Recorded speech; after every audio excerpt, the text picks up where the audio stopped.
हाथ नीचे मेरे, दोनों हाथ इसके साक्षी बनते हुए एक बार दोनों हाथ ऊपर उठाइए, बताइए कि फतेहपुर नई करवट ले रहा है। अब इन हाथों को तालियों में बदल दीजिए। ये एक केवल परीक्षार्थियों की नहीं बल्कि फतेहपुर के उस हर अभिभावक की जीत है जो अपने बच्चों की आंखों में खुशी देखना चाहता है, जो इनके हृदय में उमड़ते घूमते सपने देखना चाहता है। और ये श्रवण जी चौधरी की ताकत है कि उन अभिभावकों के द्वारा, परीक्षार्थियों के द्वारा देखे गए सपनों को पूरा करने की ताकत ये ईश्वर ने श्रवण जी चौधरी को दी है। और जिस ताकत का बंटवारा ये बराबर रूप से फतेहपुर विधानसभा क्षेत्र के हर गांव में करते आ रहे हैं, जिसका साक्षी आज का ये विजय मंच है।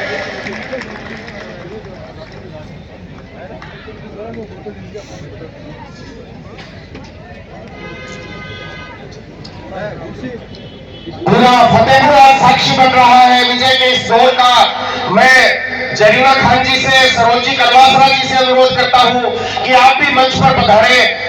जरीना खान जी, सरोज करवासरा जी, दोनों से अनुरोध है कि मातृशक्ति के प्रतिनिधित्व के रूप में आप भी मंच पर पधारे।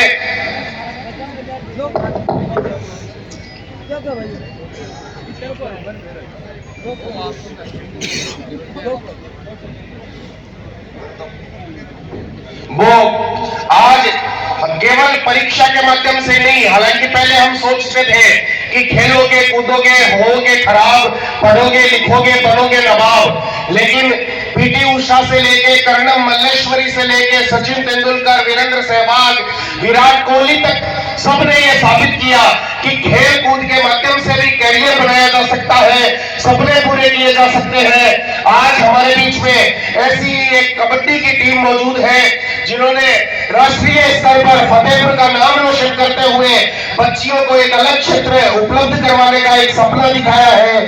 मैं कबड्डी की उस टीम से अनुरोध करता हूं कि आप भी मंच पर पधारें ताकि आपका भी हम सम्मान कर सकें। मैं कबड्डी की पूरी टीम से अनुरोध करता हूं कि आप मंच पर पधारें।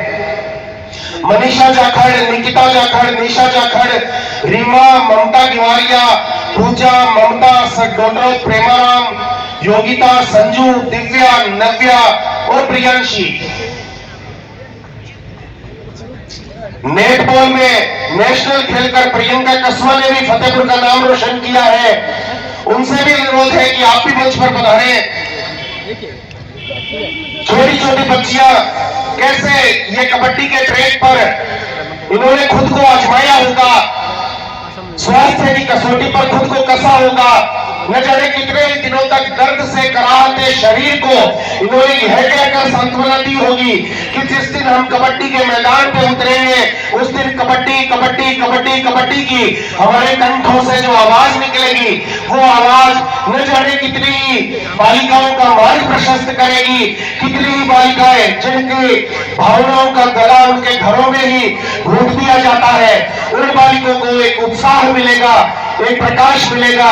ये छोटी छोटी बच्चियां हमारे सामने वही प्रकाश की, वही सूरज की किरणें बनकर झिलमिला रही है।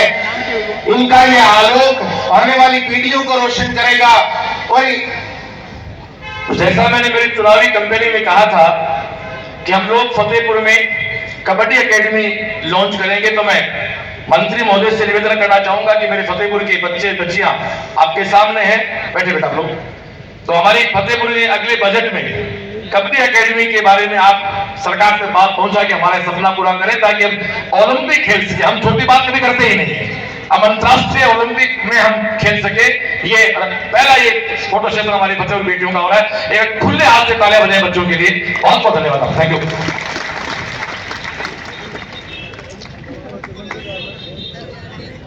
ये बच्चियां जो पढ़ाई से अलग, पढ़ाई के साथ साथ सह शैक्षणिक गतिविधियों के तौर पर कबड्डी के ट्रैक पर अपना भाग्य और अपने शरीर को आजमाते हुए जो सफलता की इबारत हमारे सामने प्रस्तुत की है, उसके लिए आप सभी का बहुत बहुत धन्यवाद। और आप सब जानते हैं कि राजस्थान में अगर किसी राज्य की परीक्षा के तौर पर बात की जाए तो राजस्थान राज्य की परीक्षाओं में सबसे कठिन परीक्षा राजस्थान प्रशासनिक सेवा की परीक्षा होती है, जो बहुत सारे लोगों का एक सपना भी होता है। हालांकि हमारा ध्यान उनकी तरफ नहीं जा रहा। हमारे बीच में भी कंधों पर सितारे टांगे राम प्रताप जी बिश्नोई, पुलिस उप अधीक्षक फतेहपुर हमारे बीच में मौजूद हैं, उपस्थित हैं, जिन्होंने भी इस परीक्षा को पास किया था और कंधों पर सितारे टांगे थे। एक बार दोनों हाथ ऊपर करके इस अपनी कक्षा के श्रेष्ठ विद्यार्थी रहे राम प्रताप जी बिश्नोई के लिए एक बार जोरदार तालियां इन तक पहुंचे। और श्रेष्ठ विद्यार्थी जहां भी रहे वो श्रेष्ठ उदाहरण प्रस्तुत करते हुए हमारे सामने निश्चित रूप से मार्ग प्रशस्त करता रहता है। ऐसे ही 3 पीढ़ियों से जब हमारे क्षेत्र में लोग जानते नहीं थे कि राष्ट्रीय स्वयंसेवक संघ क्या होता है, उस समय में राष्ट्रीय स्वयंसेवक संघ की विचारधारा पर अपनी आस्था जताते हुए झाबर सिंह जी खर्रा का पूरा परिवार न केवल संघ के प्रशिक्षणों में प्रशिक्षित हुआ बल्कि मुख्य शिक्षक कार्यवाह जैसे दायित्वों से स्वयं को रत रखते हुए राष्ट्रीय स्वयंसेवक संघ के प्रति समर्पित जीवन बिताया, जिसका परिणाम यह है कि वर्तमान लोकतांत्रिक सरकार ने इन पर अपना विश्वास दिखाते हुए झाबर सिंह जी खर्रा को राजस्थान के नगरों के विकास की महत्वपूर्ण जिम्मेदारी सौंपते हुए आज इन्हें हमारे बीच में भेजा है। जिस तरह से हमने अपने गुरुदेव श्रवण जी चौधरी को आमंत्रित किया था, उसी तरह से आपसे अनुरोध है कि फतेहपुर नगर के भी सपने पूरे हो, रामगढ़ को भी फतेहपुर के समान ही समझा जाए। इन्हीं सभी सपनों को पूरा करते हुए हमारी आशाओं की किरण झाबर सिंह जी खर्रा का साफा पहनाकर सम्मान करने के लिए मैं अनुरोध करता हूं हमारे आदरणीय नेता श्रवण जी चौधरी से। ये एक है कि हालांकि जिस तरह से भाई साहब नरेंद्र जी मोदी का उदाहरण दे रहे थे, मोदी जी ने एक बार कहा था कि हमारा क्या है, हम तो फकीर है, झोला उठा के कभी भी चल पड़ेंगे। लेकिन इतिहास समय साक्षी है कि जब से मोदी जी कुर्सी पर बैठे कई लोग झोला उठा के चले गए। आइए जोरदार तालियों के साथ दोनों हाथ ऊपर उठा के जोरदार तालियों के साथ हम आमंत्रित करें हमारे आशाओं की किरण श्रीमान सम्माननीय झाबर सिंह जी खर्रा को।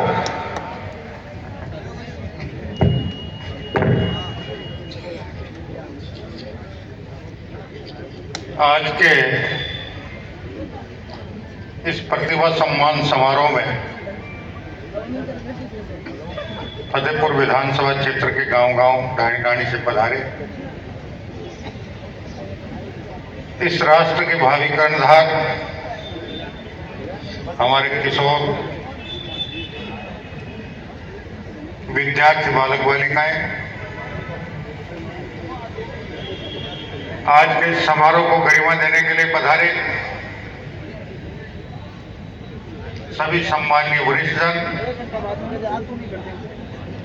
परम सम्मान्य मातृशक्ति, युवा साथियों, उपस्थित पत्रकार बंधु, अधिकारी कर्मचारी बंधु और आपके इस कार्यक्रम के आयोजक और मंच पर उपस्थित श्रवण जी चौधरी सहित सम्मानित मंच, सबसे पहले आज के इस प्रतिभा सम्मान समारोह में जिन किशोर विद्यार्थी बालक बालिकाओं को अपनी प्रतिभा के बल पर सम्मानित होने का अवसर मिला, उन सबको मैं हृदय से धन्यवाद देना चाहूँगा और उम्मीद करूँगा कि उनकी ये गति भविष्य में भी बरकरार रहेगी। और उपस्थित किशोर विद्यार्थी बालक बालिकाओं में जिनको इस समारोह में सम्मानित होने का अवसर नहीं मिल पाया, उनसे भी एक अनुरोध करूंगा कि निराश होने की आवश्यकता नहीं है। इस परीक्षा में आपने जो बेहतर प्रदर्शन करने का प्रयास किया और उसमें जो कमी खामी रही, भविष्य में वो कमी खामी नहीं रहे, इसके लिए अभी से सतत प्रयास जारी रखें और जीवन में दो चीजों का विशेष ध्यान रखें, अनुशासन और कठिन परिश्रम। अब मैं चूंकि यहाँ तीन वर्गों से अलग अलग बातचीत करना चाहूंगा। सबसे पहले जितने भी सम्मानीय वरिष्ठजन या अभिभावक यहाँ बैठे हैं, उनसे मैं एक निवेदन करना चाहूंगा। अभी सम्मान समारोह का आपने देखा होगा, जिन लाडलों को आप टाई और ड्रेस पहना, टाई बांधकर ड्रेस पहनाकर स्कूल की बस में चढ़ाकर अपने आप को गौरवान्वित महसूस करते हैं और बेटियों को सरकारी स्कूल में भेज देते हैं, फर्क आपको महसूस हुआ होगा कि जितनी संख्या में बालक बालिकाएं यहाँ सम्मानित हुई, उसमें बेटियों की संख्या ज्यादा थी। और मैं एक निवेदन और करूंगा, अभी लगभग 2-2.5 सप्ताह पहले हम तो, आपका क्षेत्र तो शिक्षा में बहुत पहले से अग्रणी था, करौली जिले के कुड़गांव में एक प्रतिभा सम्मान समारोह में जाने का अवसर मिला और वहां मुझे बहुत आश्चर्य हुआ। जितनी बेटियों को सम्मानित किया गया, 90 से लेकर 99% तक नंबर प्राप्त करने वाली 10वीं और 12वीं की बेटियां थी। और जितने लड़के सम्मानित हुए वो 75 से लेकर 85% वाले थे। तो दशकों से हमारी जो विचारधारा बनी हुई है बेटे और बेटी में भेदभाव करने की, अब उसका परित्याग करने का समय आ गया है। दोनों को समान रूप से आगे बढ़ने का अवसर मिलना चाहिए और उसके लिए उनके लालन पालन से लेकर शिक्षा दीक्षा तक किसी भी प्रकार का उनमें भेदभाव नहीं करना चाहिए। दूसरा, मैं एक निवेदन और करना चाहूंगा। अभिभावक अपने परिवार के किशोर वय के बालक बालिकाओं को विद्यालय महाविद्यालय में प्रवेश दिलाकर सामान्यतः अपनी भावी पीढ़ी के प्रति अपने कर्तव्य और दायित्वों की तीसरी मान लेते हैं। विद्यालय हो चाहे महाविद्यालय, उसका समय है केवल मात्र 7 घंटे और दिन और रात के समय है 24 घंटे। 24 में से अगर 7 को निकाल दें तो बाकी 17 घंटे में हमारे परिवार के वो किशोर बालक बालिकाएं किस प्रकार की संगत में रहते हैं, कैसी उठ बैठ है, कैसी बोलचाल है, क्या करते हैं क्या नहीं करते, इस पर सामान्यतः कोई भी विभाग ध्यान देने की आवश्यकता महसूस नहीं करता। और इसीलिए ही समाज में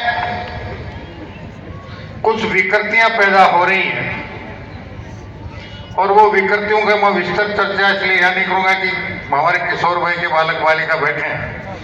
आप नेशनल क्राइम रिकॉर्ड ब्यूरो के आंकड़ों का अध्ययन करेंगे तो आपको सारी स्थितियां अपने आप स्पष्ट हो जाएंगी और उसमें मेरा ये मानना है कि कहीं न कहीं अभिभावक इन परिस्थितियों के लिए दोषी हैं। इसलिए उपस्थित सभी सज्जनों से मेरे 2 ही निवेदन है कि बेटे और बेटी में भेदभाव करना बंद कर दें, सबको समान अवसर दें और विद्यालय महाविद्यालय में प्रवेश दिलाकर अपने कर्तव्य और दायित्वों की भावी पीढ़ी के प्रति तीसरी नहीं मान लें। उन पर निरंतर उनके हर गतिविधि का ध्यान रखें और कहीं कोई कमी खामी दिखाई दे तो उसको विद्यालय महाविद्यालय के शिक्षकों के साथ या परिवार के वरिष्ठजनों या समाज के वरिष्ठजनों के साथ मिल बैठकर उस समस्या का समाधान करें ताकि हमारी भावी पीढ़ी सद शिक्षा और सद संस्कार ग्रहण करते हुए सही रास्ते पर आगे बढ़ती रहे, कहीं गलत रास्ते पर ना चल पड़े। दूसरे, यहाँ मातृशक्ति बैठी है।